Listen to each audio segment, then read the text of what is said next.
Bismillahirrahmanirrahim. Assalamualaikum warahmatullahi wabarakatuh. Waalaikumsalam warahmatullahi wabarakatuh. Saya Yuri Fajaranto Hamzah. Pada kesempatan kali ini saya akan memenuhi tugas mata kuliah kewirausahaan. Di mana tugas mata kuliah tersebut mewawancarai seorang pebisnis, dan beliau sedang berada di samping saya, dan di mana beliau bernama Suprispian yang berumur 18 tahun dan dia berasal dari Desa Lalonggolosua, Kecamatan Tanggetada. Yang dimana bisnis yang beliau jalankan pada saat ini yaitu menjual barang campuran seperti tas, pakaian, aksesoris HP dan lain sebagainya. Dan melatar keluarga beliau, dia bukan dari seorang pebisnis, melainkan beliau sendiri itu adalah seorang yang pengusaha dari nol, di mana bekerjanya pada saat ini dia sedang menjalankan bisnisnya, dan beliau pendidikan terakhirnya yaitu lulusan SMA. Baiklah, terima kasih kesempatan yang diberikan oleh beliau. Baik, langsung saja pertanyaan saya yang pertama, bagaimana Anda memulai usaha Anda? Baiklah, bismillahirrahmanirrahim. Terima kasih sudah datang di toko kami. Saya jawab saya memulai usaha saya ini dengan kerja keras tentunya. Kerja keras yang tidak mudah. Saya bangun bisnis itu dari kelas 3 SMA, karena cita-cita saya memang jadi pebisnis yang sukses, insya Allah. Saya bangun usaha saya ini satu itu dengan kemauan.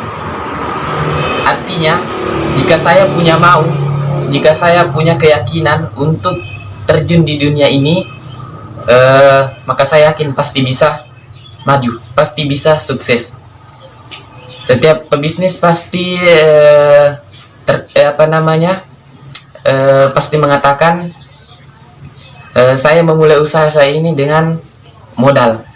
Tidak selamanya. Saya memulai dengan kemauan. Modal tempat dan modal uang itu urusan kedua bagi saya, karena setiap kemauan pasti didukung dengan modal. Saya yakin itu. Jadi intinya memulai usaha itu harus dengan kemauan, kegigihan dan kerja keras. Itu mungkin. Ya, baiklah. Pertanyaan berikutnya dari saya, bagaimana Anda mengatur sumber daya manusia dan keuangan bisnis Anda? Pertama, saya mengatur sumber daya manusia saya itu, kan penjualan saya ini dengan online. Artinya saya harus punya bantuan dari teman-teman yang lain. Kebetulan saya punya anggota sekarang itu sudah mencapai 110 orang saya pekerjakan. Di antaranya itu 80% di antaranya adalah seorang pelajar. Kenapa saya memanfaatkan seorang pelajar? Kebanyakan karena saya ingin melihat mereka mandiri. Saya ingin melihat mereka sudah punya usaha sejak dini, supaya mereka tidak membebankan orang tuanya ke depan. Belajar dengan pengalaman saya ini, dan 20% diantaranya adalah seorang ibu-ibu, dimana kita tahu sekarang ibu-ibu banyak memanfaatkan media sosial itu dengan tidak sebenar-benarnya, artinya tidak memanfaatkan dengan baik. Nah, di situ saya rekrut supaya mereka bisa menghasilkan sendiri, bisa menambah pemasukan suami. Di sini saya memanfaatkan mereka semua supaya tidak menganggur, supaya tidak menimbulkan kerusakan atau pertikaian di media sosial. Yang kedua itu memanfaatkan usaha keuangan. Saya memanfaatkan mengatur keuangan itu membuat suatu pencatatan.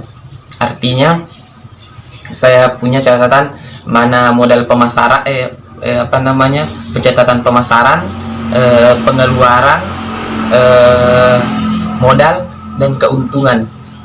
4 tersebut harus tercatat dengan baik dan benar supaya nantinya kita bisa melihat kemajuan dari usaha kita itu apakah maju atau mengalami kemunduran. Harus punya itu. Intinya pengusaha harus punya pencatatan supaya jelas hasil yang mereka dapatkan. Baik, pertanyaan saya berikutnya, apakah kendala yang pernah Anda hadapi? Kendala yang pernah saya hadapi itu kendala terbesarnya ketika saya memulai usaha, orang-orang banyak mencibir, menghina, itu kendala terbesar. Tapi saya tekankan pada diri saya itu, jika kamu ingin maju, buanglah rasa gengsimu. Jika kamu ingin maju, buanglah rasa malumu, supaya kita bisa melangkah ke depan dengan baik. Kendala yang selanjutnya adalah ketika saya menjual secara online, kemudian ada orang memesan suatu barang, mereka melakukan cancel misalkan secara sepihak, pasti pengusaha pasti mengalami kerugian pastinya toh. Nah, di situ kendala terbesarnya. Tapi yang lain alhamdulillah lancar, tidak ada kendala apapun yang berat. Mungkin saja. Baik, sebelum saya tutup, pertanyaan terakhir dari saya, kekuatan dalam bertahan dari wirausaha yang Anda jalankan itu apa? Kekuatan terbesarnya adalah doa. Kan the power of doa, pasti pernah dengar kan? Ya. The power of doa. Jika kita ingin bertahan di suatu pekerjaan, maka teruslah berdoa, perbaiki segala doa kita agar bisa dipertahankan atau diperlancar segala urusan. The power of doa. Yang kedua, dukungan dari orang tua, orang-orang terdekat. Pastinya jika kita mendapatkan dukungan dari mereka, pasti saya yakin kita bisa maju, kita bisa melakukan segala sesuatu dengan mudah karena mendapat dukungan dari mereka. Yang ketiga, the power of sedekah. The power of sedekah. Kenapa? Karena jika kita bersedekah, maka rezeki pasti mengalir. Saya pun pernah rasakan dahsyatnya sedekah. Setiap pebisnis harus punya itu mindset sedekah, the power of sedekah. Yakinlah, pasti kamu bisa bertahan di bisnis kamu. Kamu bisa bertahan dan maju di bisnis kamu. Mungkin saja. Baiklah, terima kasih wawancara kali ini. Saya ucapkan terima kasih kepada beliau, dan juga saya tutup dengan mengucapkan wabillahi taufiq wal hidayah. Wassalamualaikum warahmatullahi wabarakatuh.